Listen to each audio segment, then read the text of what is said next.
Ok, vamos a empezar. Esto es raro. ¿Qué tal, amigos? Les habla Estalinismo Moderado. Bueno, en el día de hoy, después de mucho tiempo, debo pedir disculpas. No subí video la semana anterior por un problema de salud. Mi garganta no me estaba colaborando en esa ocasión. Entonces este video lo dejé. Aunque de todos modos, siendo sincero, esto me ha ayudado porque me da tiempo para que quizás haya bajado la tensión del tema al que les voy a hablar en el día de hoy. El tema del día de hoy es la situación en Nicaragua. Quizás los que no seáis perdidos o hayáis visto las noticias sabrás de lo que estoy hablando. O sabrán de lo que estoy hablando, perdón. Nicaragua sufrió una serie de protestas, principalmente por varios gremios, en especial jóvenes, adultos, empresarios, de todo tipo. ¿Por qué motivo? Daniel Ortega estaba interesado en una reforma al sistema pensional, y sabemos que actualmente en el mundo el tema de la jubilación y el tema de las pensiones es un tema complejo. Más adelante en otro vídeo lo voy a tratar. Sin embargo, el día de hoy este video también tiene otro tema especial. Como sabemos, Daniel Ortega ya declinó este decreto de su famoso cambio en el sistema de pensiones. Obviamente, a medida del video les voy a contar de qué trataba esta idea del decreto pensional de Nicaragua que quería introducir Daniel Ortega. Sin embargo, mi video en el día de hoy va a tratar para entender si quizás estas protestas, aparte de quejarse por un problema con las pensiones, quizás tenían algo más de fondo, algo más grande, quizás un intento de golpe de estado contra Ortega. Sabemos que Nicaragua no es la mata en temas como libertad de expresión, libertad democrática, para nada. Obviamente eso es comprensible. Estamos hablando de uno de los pocos países que es aliado de Nicolás Maduro en Venezuela. Eso me da nota mental para decir que próximamente, o el siguiente video después de este, será el especial sobre las elecciones en Venezuela, porque hay chicha que hay que abrir. Pero bueno, vayamos al tema. Hoy hablaremos de Nicaragua, así que acomódense y prepárense para este viaje. Soy Estalinismo Moderado y bienvenidos.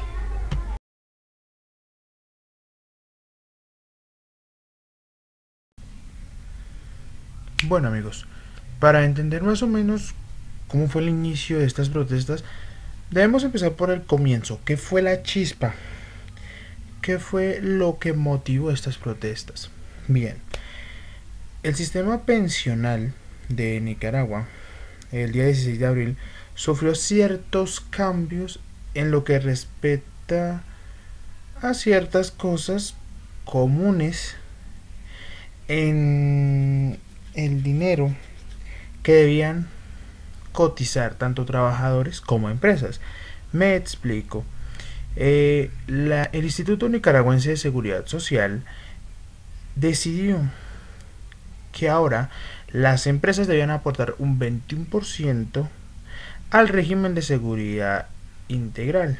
Es decir, esto quiere decir que es el seguro que tiene toda persona que ejerce una labor, un trabajo, que comprende tanto algún caso de maternidad, algún problema de enfermedad, o sea, algo de salud, la vejez, o sea, cuando ya te llega la época de jubilarte, y la muerte, en caso de que quizás mueras de forma laboral en tu empresa. Dicha empresa tiene que cubrir los gastos de tu familia o quizás dar una pensión a tu familia. Es más o menos así. ¿Qué pasa? Obviamente las empresas sufrir un aumento del 2% en esto es un problema, porque sabemos que las empresas tienen capacidad de dar ese dinero, pero no les conviene porque sería una pérdida de dinero. Sí, sé que suena mal y suena grotesco, pero bueno, esa es la primera parte. La segunda parte, que era los trabajadores, como sabemos todos en todo el mundo, a excepción de que el sistema de pensión de cada país difiera, los trabajadores deben cotizar para sus pensiones. Por ejemplo, en Nicaragua, antes de la reforma de Ortega, la gente cotizaba un 6,25% de su salario.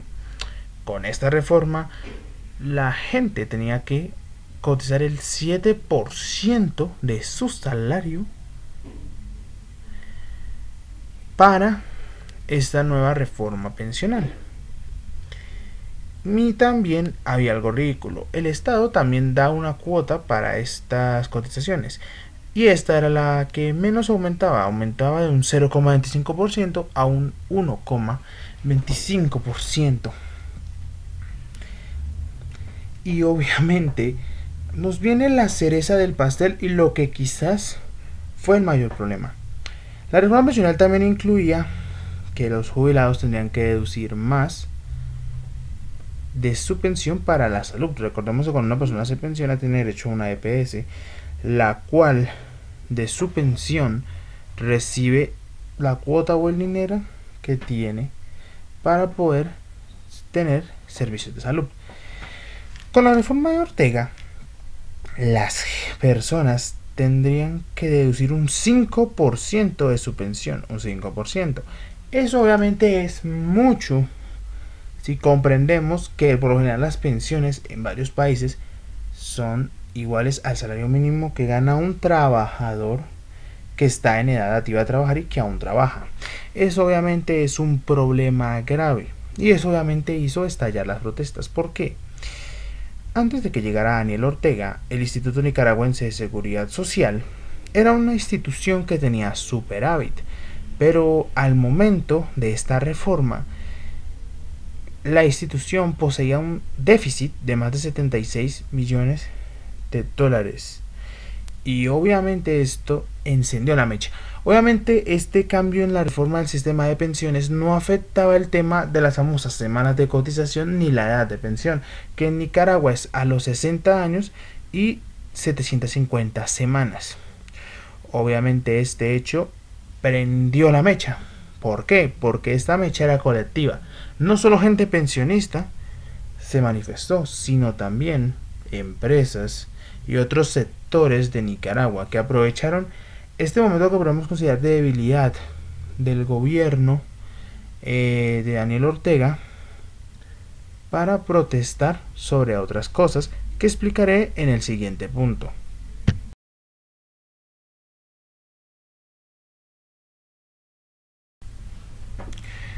Bueno amigos, según varios informes de varias organizaciones de derechos humanos y también de varios países que no son muy afines a Nicaragua, la situación de Nicaragua en aspectos como libertad de expresión, libertad de asociación y censura son muy graves. Me explico.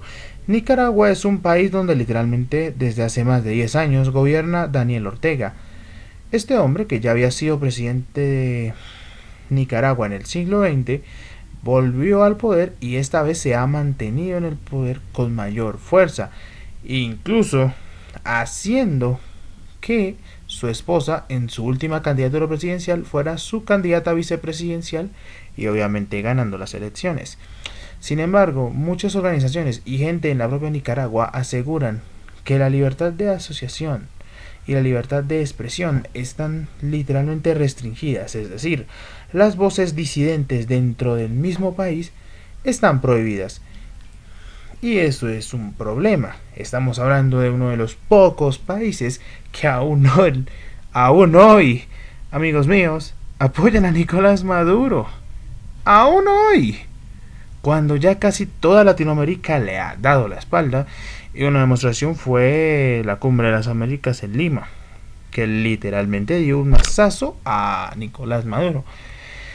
Obviamente, esta reforma pensional y estas polémicas han funcionado como una mecha de cañón perfecta para disparar la bala de la crisis en Nicaragua. Muchas organizaciones, aparte de los patronales, los pensionados, estudiantes y trabajadores, han aprovechado estas protestas con varios fines.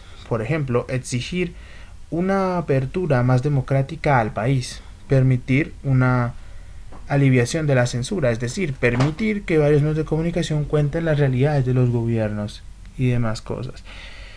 También otra de las acusaciones que se filtran en contra de Daniel Ortega es la corrupción. Obviamente Daniel Ortega en 10 años ha podido cometer cualquier montón de pechorías que, bueno, quizás no sepamos si son ciertas o no. Eso ya obviamente lo juzga la historia y lo juzga la ley de cada país. Sin embargo, estas cosas como por ejemplo el déficit que hay en el INS, que es el Instituto Nicaragüense de Seguridad Social, nos ha hecho pensar que quizás si Daniel Ortega tenga alguno que otro chueco por ahí. Y obviamente la historia del gobierno sandinista y de todo esto no ha sido una historia que tenga mucha limpieza que se diga. Pero hasta ahí lo dejamos. Obviamente estas protestas ya también están sirviendo como caldo de cultivo perfecto para un posible intento de derrocamiento o quizás adelantamiento de elecciones. Recordemos que en Nicaragua ya habían habido elecciones presidenciales en las que ganó otra vez Daniel Ortega. Obviamente recordemos que las dictaduras entre comillas de América Latina, como lo pueden ser Venezuela, como lo pueden ser Bolivia, como lo fuera Ecuador de Correa, o como lo han sido, por ejemplo, la Cuba de Castro, son organizaciones las cuales tienen un control absoluto de las tres ramas del Estado, lo que nos pondría a pensar que quizás en Nicaragua esa es la situación. Un partido controla completamente todas las acciones de las tres ramas del Estado e impiden la participación de otros. Eso obviamente da campo a la impunidad y a la corrupción, y eso mismo va a provocar problemas para un país. Pero bueno, para concluir, estas protestas obviamente pueden ser señal de un intento de golpe de Estado. No olvidemos que estamos en una época en que la geopolítica latinoamericana está cambiando. Hemos vuelto a la geopolítica de la Guerra Fría, donde ser de línea ideológica distinta a Estados Unidos es un problema, literalmente. Nicaragua, Venezuela, Bolivia y otros países también están en ese radar, principalmente por sus gobiernos. No olvidemos que obviamente desde el gobierno de Trump se ha intensificado las sanciones a Venezuela, el NICAD, que la curiosidad es que el segundo video de este canal fue respectivamente sobre Nicaragua, hablando sobre el tema del NICAD. Lo pueden ver si quieren más o menos entender qué es el tema de esta sanción que puso Estados Unidos a Nicaragua. Obviamente nos demuestra que está habiendo un cambio de paradigma en América Latina en cuanto a política regional. Donald Trump quizás tiene una línea ideológica política exterior del siglo XX, Guerra Fría, nos suena un poco a Reagan, especialmente por el tema de Nicaragua, pero bueno, eso será tema de discusión al futuro.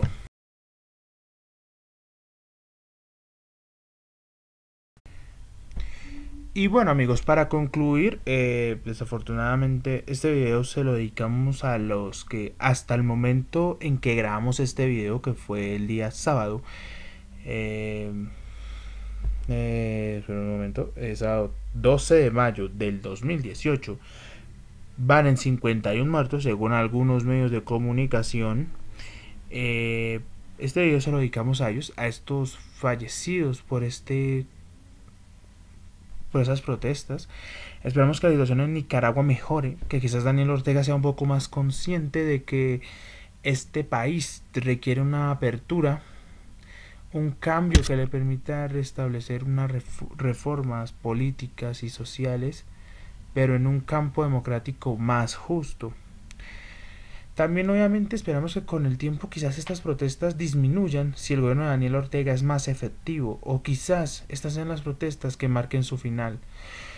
No olvidemos que estamos en un siglo donde muchas protestas han terminado derrocando gobiernos. Tenemos el ejemplo de las primaveras árabes, que unas protestas en Egipto derrocaron a Mubarak.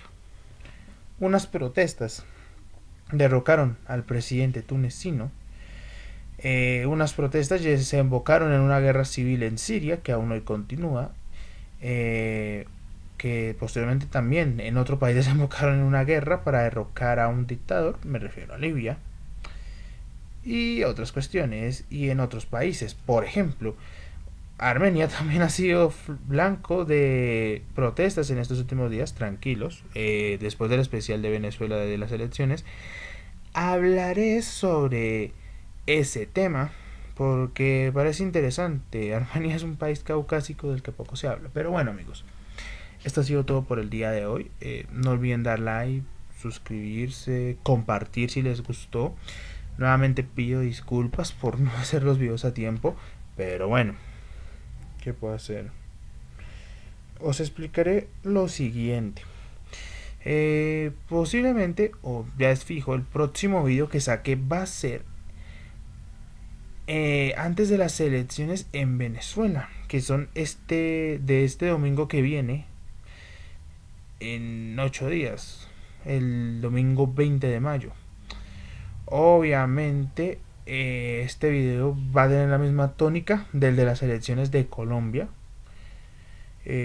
También posiblemente tengo planteado el domingo 27 de mayo, en la noche, hacer un especial sobre los resultados electorales, dar mi opinión, a ver si hay segunda vuelta, como lo indican las encuestas hasta el momento, o para ver si quizás podríamos tener nuevamente un candidato en Colombia que gane en primera vuelta, algo que desde Álvaro Uribe no se ha vuelto a repetir. Y bueno, ya después posteriormente tendré un poquillo más de libertad, hablaré de otros temas que he dejado en el tintero, algunas críticas que tengo planeadas también. Posteriormente volvería en julio con el especial sobre las elecciones mexicanas y en octubre acabaría con las de Brasil y más o menos ahí lo dejaría. También quizás hablar de algunos otros temas, algunas elecciones que quizás en América Latina se me escaparon, que no los comenté quizás por no tener la importancia que las 4 elecciones que puse en mi especial lo tenían. Pero eso no significa que sean importantes. Pero tranquilos, eso será con el tiempo y con los meses. Bueno, eso ha sido estaría memorado por el día de hoy. Les deseo un feliz inicio de semana, una feliz mañana, una feliz tarde, una feliz noche. Saludos, un abrazo y hasta luego.